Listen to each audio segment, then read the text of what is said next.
Hello दोस्तों, स्वागत है आपका हमारे इस यूट्यूब परिवार में। आशा है आप सभी लोग मस्त होंगे, स्वस्थ होंगे और अपनी पढ़ाई मन लगा कर रहेंगे। तो हम आज आप सभी के लिए कक्षा 12 विषय भौतिक विज्ञान के अत्यधिक महत्वपूर्ण 30 MCQ प्रश्न लेकर आया हूं। मैं चाहता हूं जितने भी कक्षा 12 के विद्यार्थी हैं वे इन अत्यधिक महत्वपूर्ण 30 MCQ प्रश्नों को करके फिर बोर्ड परीक्षा में एग्ज़ाम देने जाएं। इसलिए आप सभी लोग अपने दोस्तों तक भी इस वीडियो को अवश्य ही शेयर करें। तो चलिए हम बिना समय को नष्ट किए इसके जो प्रश्न हैं उनसे शुरू करते हैं। तो दोस्तों, इसमें हमारा पहला प्रश्न है, बिंदु आवेश के चारों ओर विद्युत क्षेत्र की तीव्रता किसके अनुक्रमानुपाती होती है। दोस्तों, इसमें हमारा पहला ऑप्शन है 1/r के अनुक्रमानुपाती होती है। दूसरा ऑप्शन है 1/r² के अनुक्रमानुपाती होती है। तीसरा ऑप्शन है r² के अनुक्रमानुपाती होती है और चौथा ऑप्शन है 1/r³ के अनुक्रमानुपाती होती है। तो दोस्तों, इसमें जो राइट आंसर हो जाएगा वो हमारा बी वाला हो जाएगा, क्योंकि जो विद्युत क्षेत्र की तीव्रता होती है वो 1/r² के अनुक्रमानुपाती होती है। जब हम विद्युत क्षेत्र की तीव्रता का सूत्र लिखते हैं E बराबर में Q और बटे में r², तब यहाँ से हमें पता चल जाता है कि जो विद्युत क्षेत्र की तीव्रता है वो 1/r² के अनुक्रमानुपाती होती है, जबकि r² की व्युत्क्रमानुपाती होती है। तो दोस्तों, अब हमारा दूसरा प्रश्न आता है,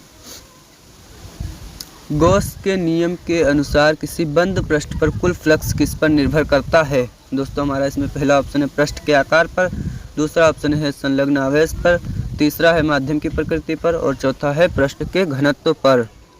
तो दोस्तों, इसमें हमारा जो राइट आंसर हो जाएगा वो बी वाला हो जाएगा, क्योंकि जो गॉस का प्रमेय है वो होता है φe फ्लक्सों की संख्या बराबर में सिग्मा Q और बटे में ε0, जहाँ पर हमें Q मिलता है, जिससे सिद्ध होता है कि संलग्न आवेश पर जो फ्लक्स है वो निर्भर करता है। इसके बाद दोस्तों, हमारा तीसरा नंबर प्रश्न आता है, धारिता की इकाई क्या होती है। दोस्तों, इसमें हमारा पहला ऑप्शन है फैराड, दूसरा ऑप्शन है वोल्ट, तीसरा है कूलाम और चौथा है एम्पियर। तो दोस्तों, इसमें हमारा जो राइट आंसर हो जाएगा वो ए फैराड हो जाएगा। दोस्तों, इसमें जो वोल्ट है ये विभव V का मात्रक है और जो कूलाम है ये आवेश Q का मात्रक है और जो एम्पियर है ये धारा I का मात्रक है। दोस्तों, इसके बाद हमारा 4 नंबर प्रश्न आता है, किसी चालक के धरातल पर विद्युत क्षेत्र की तीव्रता की दिशा क्या होती है। दोस्तों, इसमें हमारा पहला ऑप्शन है चालक के समांतर, दूसरा है चालक के लंबवत, तीसरा है चालक के कोण पर और चौथा है इनमें से कोई नहीं। तो दोस्तों, इसमें जो हमारा राइट आंसर हो जाएगा वो हमारा बी वाला हो जाएगा, चालक के लंबवत। इसके बाद दोस्तों, हमारा 5 नंबर प्रश्न आता है, ओम के नियम के अनुसार किसी चालक में प्रवाहित धारा किसके समानुपाती होती है। दोस्तों, इसमें हमारा पहला ऑप्शन है विभवांतर के, दूसरा ऑप्शन है प्रतिरोध के, तीसरा है तापमान के और चौथा है चालक के आकार के। तो दोस्तों, ओम के नियम के अनुसार किसी भी चालक में प्रवाहित जो धारा होती है वह विभव V के अनुक्रमानुपाती होती है, इसलिए इसमें हमारा जो राइट आंसर हो जाएगा वो दोस्तों ए वाला हो जाएगा। इसके बाद दोस्तों, हमारा 6 नंबर प्रश्न आता है, विद्युत धारा की SI इकाई क्या होती है। दोस्तों, इसमें हमारा पहला ऑप्शन है वोल्ट, दूसरा ऑप्शन है कूलाम, तीसरा ऑप्शन है एम्पियर और चौथा ऑप्शन है ओम। तो दोस्तों, इसमें हमारा राइट आंसर सी हो जाएगा, विद्युत धारा का SI मात्रक एम्पियर होता है और दोस्तों ये जो ओम है ये हमारे प्रतिरोध R का मात्रक है। इसके बाद दोस्तों, हमारा 7 नंबर प्रश्न आता है, किसी चालू चालक के चारों ओर चुंबकीय क्षेत्र किस नियम से ज्ञात किया जाता है। दोस्तों, यहाँ चालू चालक का अर्थ है कि उसमें धारा प्रवाहित हो रही है। इसमें दोस्तों हमारा पहला ऑप्शन है ओम का नियम से, दूसरा ऑप्शन है फ्लेमिंग के नियम से, तीसरा ऑप्शन है एम्पियर के नियम से और चौथा ऑप्शन है बायो-सेवर्ट के नियम से। तो दोस्तों, इसमें हमारा राइट आंसर हो जाएगा फ्लेमिंग के नियम से।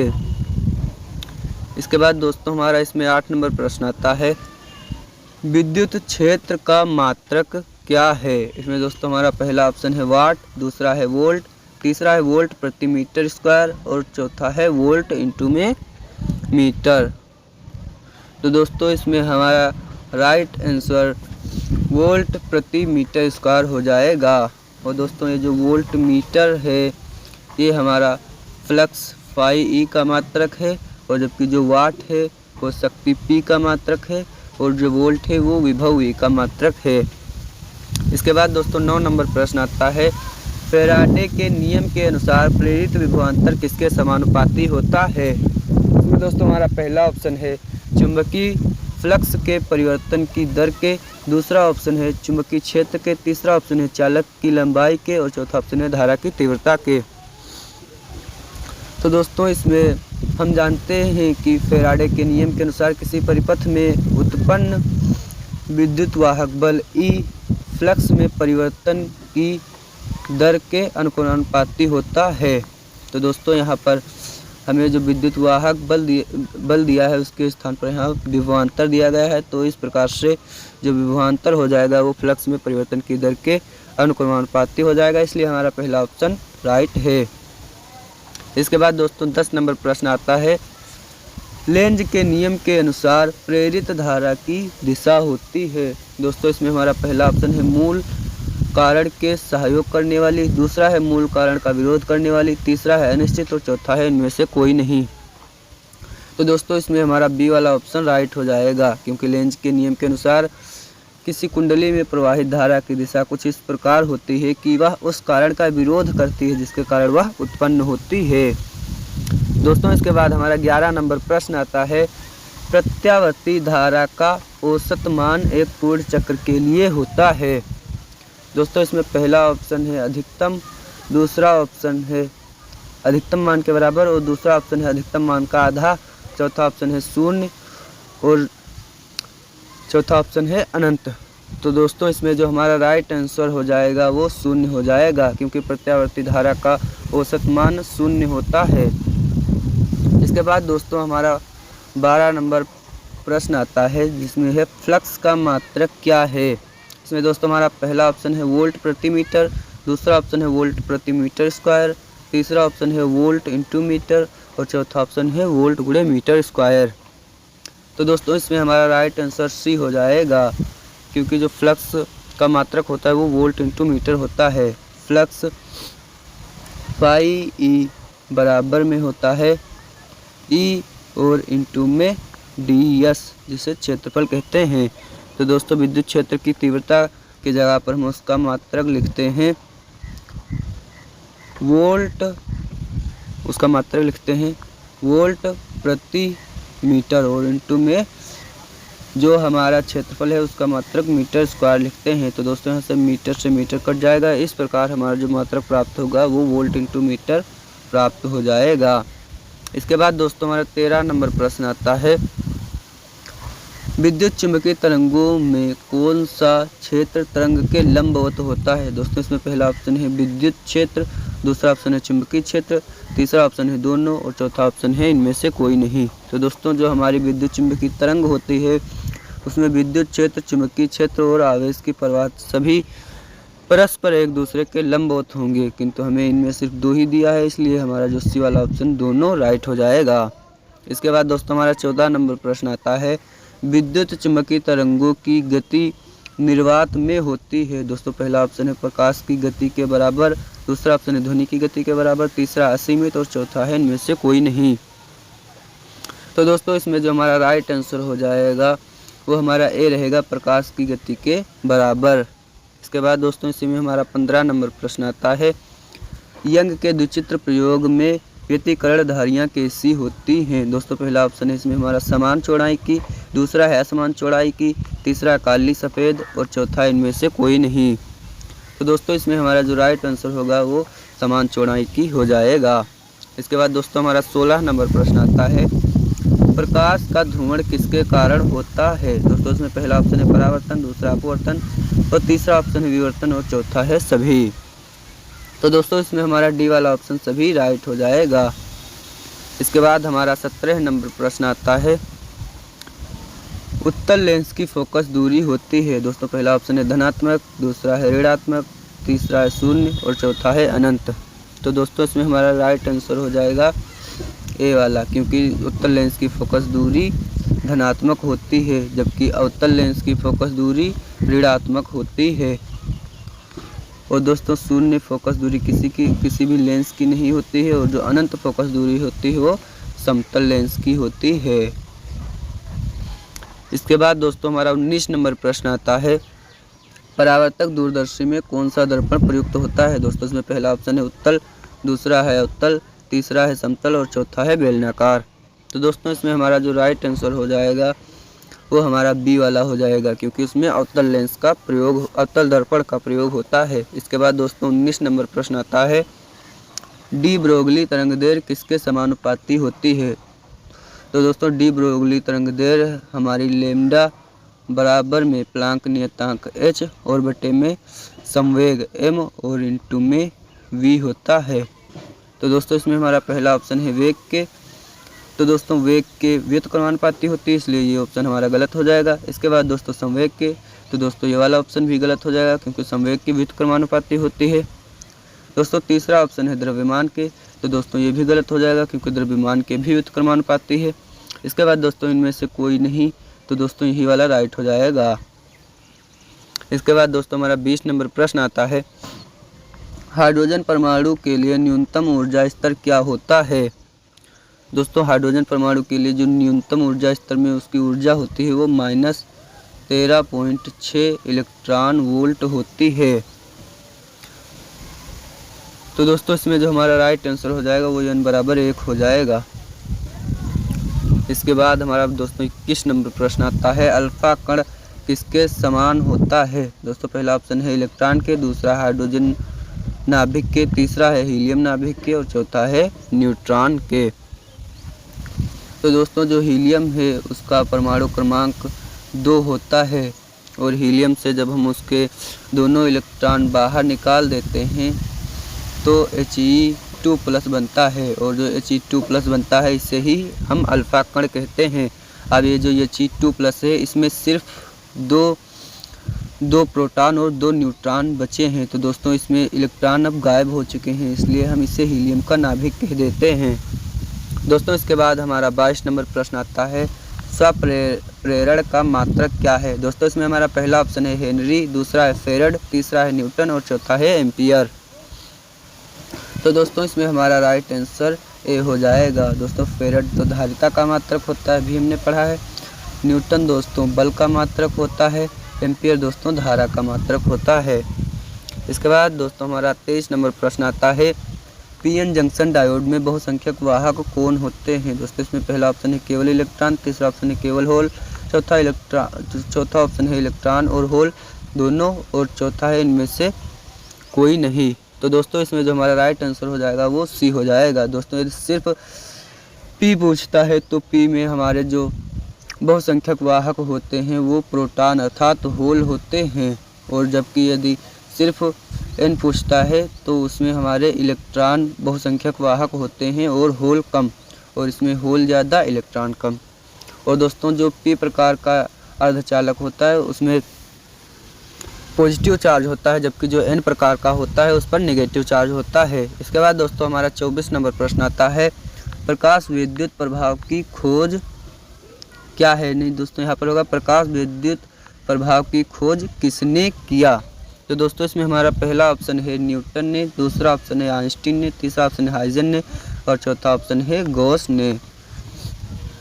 तो दोस्तों इसमें हमारा राइट आंसर बी वाला हो जाएगा, क्योंकि दोस्तों आइंस्टीन ने प्रकाश विद्युत प्रभाव की खोज की। न्यूटन ने दोस्तों गति के नियम दिए और गुरुत्वाकर्षण के विषय में बताया, और जबकि हाइजन ने प्रकाश के तरंग सिद्धांत को दिया, और गॉस ने जो है विद्युत क्षेत्र और फ्लक्स के विषय में बताया। इसके बाद दोस्तों हमारा 25 नंबर प्रश्न आता है, किसी चालक के अंदर विद्युत क्षेत्र की तीव्रता होती है। दोस्तों पहला ऑप्शन है 0, दूसरा ऑप्शन है अनंत, तीसरा है चालक की सतह के समान और चौथा है इनमें से कोई नहीं। तो दोस्तों इसमें जो हमारा राइट आंसर हो जाएगा वो ए वाला हो जाएगा। दोस्तों किसी भी चालक के अंदर जो विद्युत क्षेत्र की तीव्रता होती है वह 0 होती है। दोस्तों इसके बाद 26 नंबर प्रश्न आता है, किसी चालक का विद्युत प्रतिरोध किस पर निर्भर करता है। दोस्तों इसमें पहला ऑप्शन है चालक की लंबाई पर, दूसरा है चालक के पृष्ठ काट के क्षेत्रफल पर, तीसरा है चालक के पदार्थ पर और चौथा है उपरोक्त सभी। तो दोस्तों किसी भी चालक तार का जो प्रतिरोध R होता है वो बराबर में होता है रो और इंटू में ए और बटे में एल के। तो दोस्तों जो रो या प्रतिरोधक है ये दोस्तों किसी भी जो तार होता है उसके पदार्थ का गुण होता है। तो दोस्तों इस प्रकार से यहाँ हमारे जो प्रतिरोध है वो लंबाई पर भी निर्भर कर रहा है, चालक के अनुप्रस्थ काट के क्षेत्रफल पर भी निर्भर कर रहा है और चालक के पदार्थ की प्रकृति पर भी निर्भर कर रहा है। तो इसलिए हमारा जो डी वाला ऑप्शन है उपरोक्त सभी राइट हो जाएगा। इसके बाद दोस्तों 27 नंबर प्रश्न आता है, चुंबकीय क्षेत्र की एसआई इकाई क्या है। दोस्तों इसमें पहला ऑप्शन है टेस्ला, दूसरा है न्यूटन, तीसरा है वेबर और चौथा है हेनरी। तो दोस्तों इसमें जो हमारा राइट आंसर हो जाएगा वो टेस्ला हो जाएगा। इसके बाद दोस्तों 28 नंबर प्रश्न आता है, यदि किसी लूप में प्रवाहित धारा को दोगुना कर दिया जाए तो चुंबकीय क्षेत्र की तीव्रता होगी। तो दोस्तों जो चुंबकीय क्षेत्र की तीव्रता है वो भी दोगुनी हो जाएगी, क्योंकि जो बायोसेवर्ट हैं उनके अनुसार जो विद्युत क्षेत्र की तीव्रता B है वो KI/dl sin थीटा और बट्टे में r² के बराबर होती है। तो यहाँ पर I का मान यदि हम दोगुना कर देते हैं तो हमारा B भी दोगुना हो जाएगा, इसलिए दोगुनी हमारा राइट आंसर हो जाएगा। इसके बाद दोस्तों हमारा 29 नंबर प्रश्न आता है, प्रत्यावर्ती धारा का प्रभाव मान होता है। दोस्तों पहला ऑप्शन है अधिकतम धारा का 0.707 गुना, दूसरा है अधिकतम धारा का 0.5 गुना, तीसरा है अधिकतम धारा के बराबर और चौथा है इनमें से कोई नहीं। तो दोस्तों इसमें हमारा जो राइट आंसर हो जाएगा वो ए वाला हो जाएगा। इसके बाद हमारा 30 नंबर प्रश्न आता है, प्रकाश का विवर्तन किसके कारण होता है। दोस्तों पहला ऑप्शन है तरंगों का मुड़ना, तीसरा है पूर्ण आंतरिक परावर्तन, तीसरा है ध्रुवण और चौथा है अपवर्तन। तो दोस्तों इसमें हमारा जो राइट आंसर हो जाएगा वो ए वाला हो जाएगा। इसके बाद दोस्तों हमारा 31 नंबर प्रश्न आता है, किसी कण की डी ब्रोगली तरंगदैर्घ्य का सूत्र क्या होता है जहां y लैम्डा के बराबर है। दोस्तों पहला ऑप्शन है y बराबर h इंटू में p। दोस्तों यहाँ पर h प्लांक नियतांक और p संवेग है। दूसरा ऑप्शन है y बराबर h बटे में p, तीसरा ऑप्शन है y बराबर h बराबर y गुणे में p और चौथा ऑप्शन है p बराबर y गुणे में h। तो दोस्तों जो डी ब्रोगली तरंगदैर्घ्य के लिए सही सूत्र है वो हमारा b वाला हो जाएगा, क्योंकि उनके अनुसार जो तरंगदैर्घ्य होती है वो प्लांक नियतांक और बटे में p के अनुपात के बराबर होती है। दोस्तों इसके बाद 32 नंबर प्रश्न आता है, किसी तत्व के समस्थानिक होते हैं। दोस्तों पहला ऑप्शन है समान परमाणु संख्या वाले, दूसरा ऑप्शन है समान द्रव्यमान संख्या वाले, तीसरा ऑप्शन है समान इलेक्ट्रॉन संख्या वाले और चौथा ऑप्शन है विभिन्न परमाणु संख्या वाले। तो दोस्तों इसमें हमारा जो राइट आंसर हो जाएगा वो समान परमाणु संख्या वाले हो जाएगा, क्योंकि एग्जाम्पल के लिए जैसे हाइड्रोजन के 3 समस्थानिक हैं 1H1, 1H2 और 1H3, इसमें सभी के जो परमाणु संख्या है वो समान होती है और समान द्रव्यमान वाले जो तत्व होते हैं उनको समभारिक कहते हैं और समान इलेक्ट्रॉन वाले तत्वों को सम इलेक्ट्रॉनिक कहते हैं। दोस्तों इसके बाद हमारा इसी में अंतिम प्रश्न आता है, 2 ओम प्रतिरोध वाले तार की लंबाई में दोगुनी कर देने पर नया प्रतिरोध क्या होगा।